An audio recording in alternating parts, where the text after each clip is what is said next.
She was 14 when the dress was chosen for her. It wasn't a white dress. Like in the movies, it was simple, borrowed, slightly too long at the bottom. She had to hold it up when she walked so she wouldn't trip. The adults in the room said she looked beautiful. Someone said she looked grown up now. She didn't feel grown up.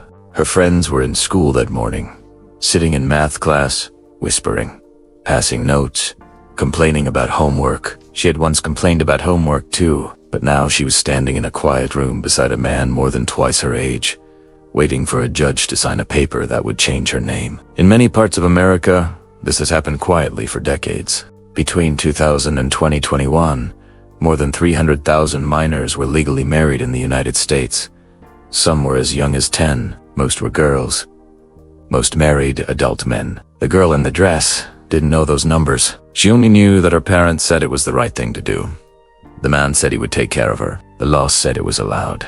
The judge signed the paper. And just like that, she was no longer simply a child. She was a wife. Across America, stories like hers were hidden in courthouse records and marriage certificates. Not common enough to be talked about every day, but not rare enough to be ignored. In some estates, thousands of teenagers between 15 and 17 were married every year, often with parental permission or a judge's approval. But some were younger. 14, 13, 12, even 10. Nearly 86% of the children who married were girls, and most of them married adult men several years older than they were.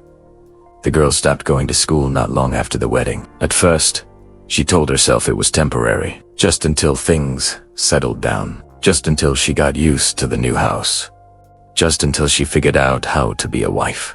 But school moved on without her. Assignments piled up, then disappeared. Teachers stopped asking where she was. Friends stopped texting. Eventually, no one asked anymore. This is one of the quiet costs of child marriage. Education often ends early. Dreams shrink to fit smaller rooms. The future becomes something closer and narrower than it once seemed. Years later, many former child brides say the hardest part wasn't the wedding day.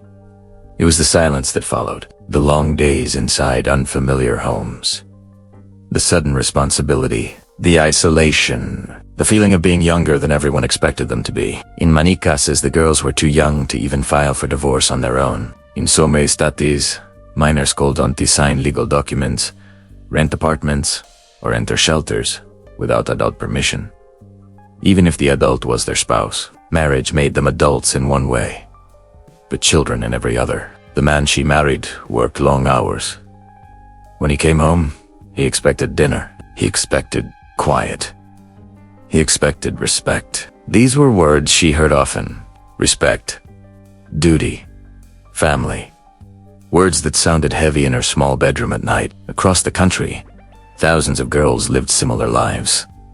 Their marriages approved by parents, courts, or religious authorities. As of recent years, child marriage has been banned in some states, but it still remains legal in others, under certain conditions. The laws were complicated. Sometimes all it took was a parent's signature. Sometimes a judge's approval. Sometimes a pregnancy. And sometimes just silence. Researchers later found that tens of thousands of child marriages happened at ages or age gaps that would otherwise have been considered illegal relationships. But marriage certificates turned those relationships into something legally protected. On paper, it was a marriage. In reality, it was often something far more complicated. The girl grew older, but slowly. 15 came and went. 16. 17.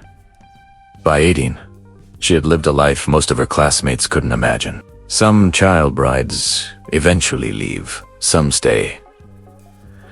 Some build lives that look normal from the outside. Some never fully escape the feeling that something was taken from them before they understood what it was. The hardest part to explain is time. Childhood is supposed to be long and slow, filled with small moments that barely seem important at the time. School mornings, friendships, first crushes, late-night laughter, dreams that change every year. Marriage compresses time. It forces childhood and adulthood into the same small space. The girl in the dress is older now. The dress is long gone. The courthouse is just another building she sometimes passes without looking at. The paper with the judge's signature is stored somewhere in a box, mixed with other documents from another life. But she still remembers how the room felt. Too quiet. Too serious. Too permanent. She remembers holding the edge of the dress so she wouldn't trip. She remembers the adults smiling. She remembers someone saying she looked happy. She had tried to smile. In America, the image of a child bride doesn't fit easily into the national story. It sounds like something from another place, another century, another culture. But history has a way of hiding in plain sight. Behind courthouse doors, inside filing cabinets, on official forms with neat handwriting and government stamps. Hundreds of thousands of them.